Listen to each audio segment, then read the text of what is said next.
3 years ago, right before the pandemic, I quit my accounting career of 5 years, left my hometown for the third time to study a full-time master degree.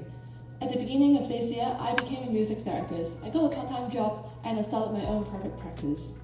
And let me read you my diary on the 15th of October 2018.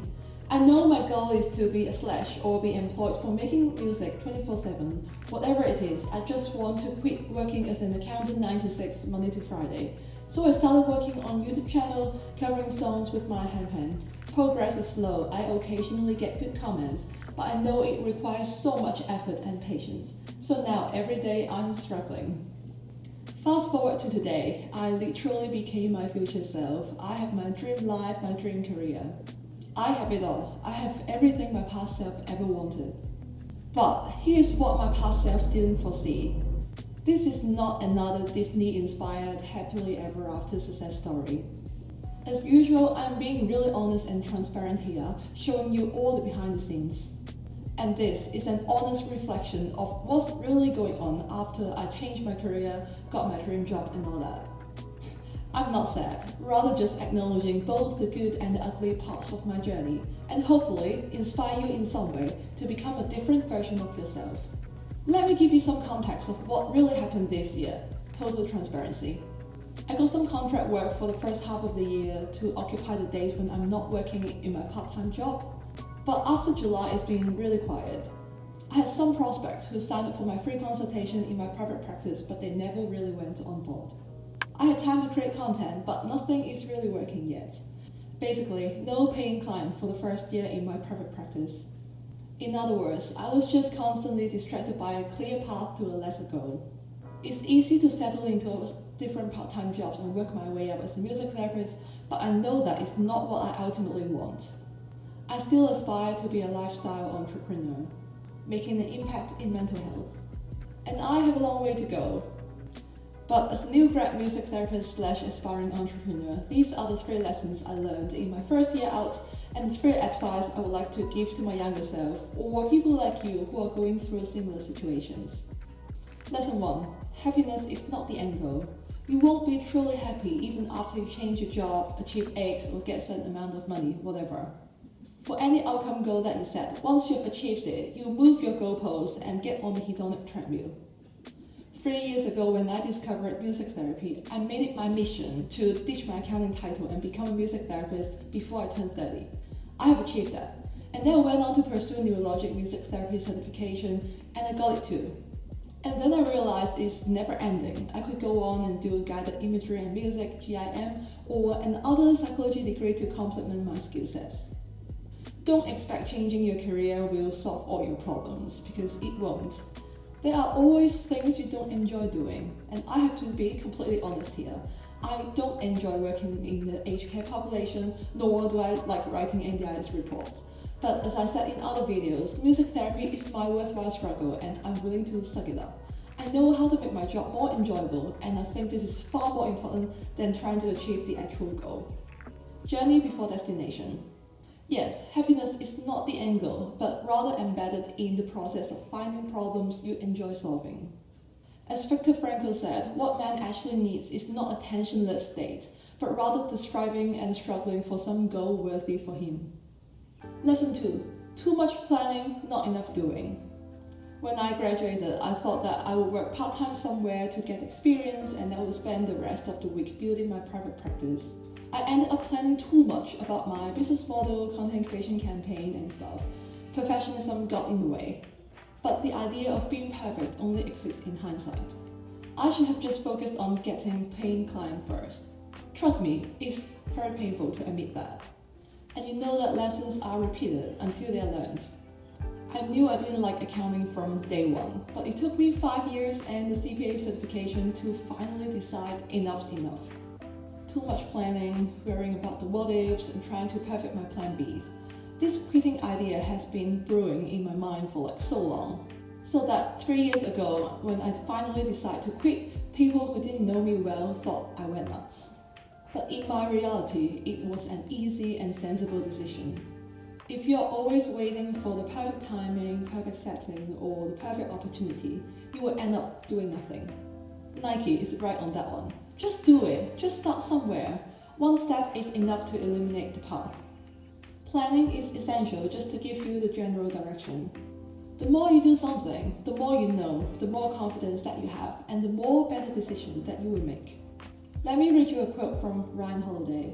This is what so many of us do when we fail or get ourselves into trouble. Lacking the ability to examine ourselves, we reinvest our energy into exactly the patterns of behaviors that caused our problems to begin with. It comes in many forms, idly dreaming about the future, plotting our revenge, finding refuge in distraction, refusing to consider that our choices are a reflection of our character, we'd rather do basically anything else. Lesson 3. Ego is the enemy. After making the big leap, my momentum slowed down to a point that I was a little bit confused. People around me congratulated me for my successful leap, that I had it all, that my life was perfect and they don't have the courage to do the same, blah blah blah. It's also part of the result of achieving a big outcome goal. It gave you an illusion that that's it, you have made it, you are successful. I basically became my own bottleneck in growth and I stunted my own growth. Again, referencing Ryan Holiday from his book Ego is the Enemy, what we don't protect ourselves against are people and things that make us feel good, or rather, too good. We must prepare for pride and kill it early, or it will kill what we aspire to.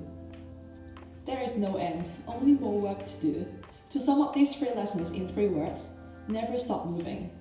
There is no solid end goal to meet, there is always more to do, and the magic lies in the journey itself. These are the 3 lessons I learned in my first year out after pivoting my career.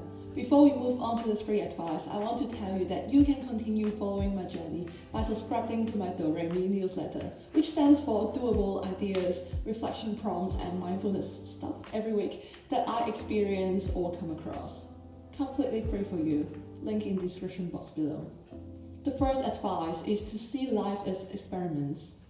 This is a very important mindset shift for me. You will be more comfortable with uncertainties and changes when you are just experimenting different paths. This year, there are a few things that I found out I was wrong, or that the result wasn't what I expected. The first one is about work-life balance and the hypothesis that working part-time would be the perfect lifestyle for me. Around August this year, I found myself in an undercapacity situation, and I was ready for more. And the second thing is that maybe it's a mistake to monetize your passion. I don't know.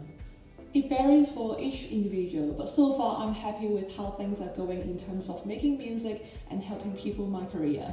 I literally get paid to write songs and sing. I'm grateful. I don't think I'll enjoy that much if you put me in like a solely performance situation. You have to keep an open mind and be happy to be wrong. Life is a journey and a series of experiments. Having this mindset allows you to explore without fear and to be more playful along the way. There is no failure, only lessons to be learned. Second advice, get as much exposure as possible. This is more to the new grads out there. You might have some experience during your internship or placement, but the real world is so big. I like what Alex Hormozi said. When you're new in the industry, you're actually paying your knowledge debt, not your student debt. That's why you have to learn and grow as fast as possible and gain as many skills as you can. When you're starting out, say yes to more opportunities. I did my 2-year of full-time master degrees during the pandemic in Sydney, featuring 2 lockdowns, but I refused to compromise to the extra videos that we could watch to compensate the lack of placement hours. And I ended up getting a 5-week block placement in Brisbane during the gap between the 2 lockdowns, which eventually landed me a recent new job because of the brain injury rehab experience. And I'm really grateful for that. The last advice is to set aside some time each week to tap into your inner voice. This is how I had the mental clarity to make the decision to pivot my career. I was so sure that a change has to be made. It's about the constant reflection and listening to my inner voice, knowing the direction I want to go and plotting the possible path to get there. If you are still indecisive, the more reason you should listen to your inner voice, because you might end up not doing anything, further delaying your dream and eventually burying it with you in your coffin. If you operate on autopilot, you will get drowned in the everyday busyness. I get it. Quarter-life crisis is hard. As a millennial or Gen Z, navigating this ridiculous world with everyone trying to tell you where to go, you will feel extremely lost and confused. You need to figure out what is right for you. Don't let others tell you otherwise.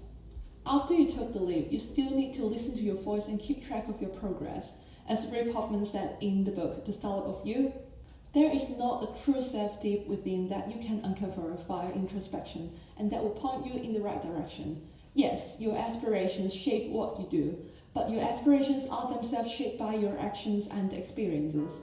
You remake yourself as you grow and as the world changes. Your identity doesn't get found, it emerges.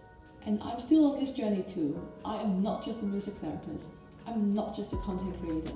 I still have other aspirations. And in my experience, the best way to keep tabs on our progress and inner voice is to journal and do weekly review. If you took my first advice to see life as a series of experiments, you will treat each week as a time frame to experiment one small change of life. And you will grow exponentially if you do this consistently. I didn't become a music therapist from an accountant overnight. That's not possible. Skills are being trained and stacked on, and ideas are brewed and tested. And the time you spend on self-reflection is worth it. The biggest risk is taking no risk. You know that indecision is the decision itself, right? It's worth spending some time thinking through what you really want to achieve in life. Don't live a life not being true to yourself. I would strongly encourage and recommend you to get out there, experience more, while having an open mind that you can always change path anytime. If you always have that nagging voice in your head, it's never too late to change. Take the lessons from my story and avoid unnecessary mistakes. If you enjoyed this video, please also check out this video here, in which I talk about the 3 biggest mistakes I made as a college student and what I did differently in my master's degree. Not my best moments, but well, they are lessons I've learned. And the good stories that I can tell you so you don't need to repeat my mistakes. Thanks for watching, and I will see you in the next one.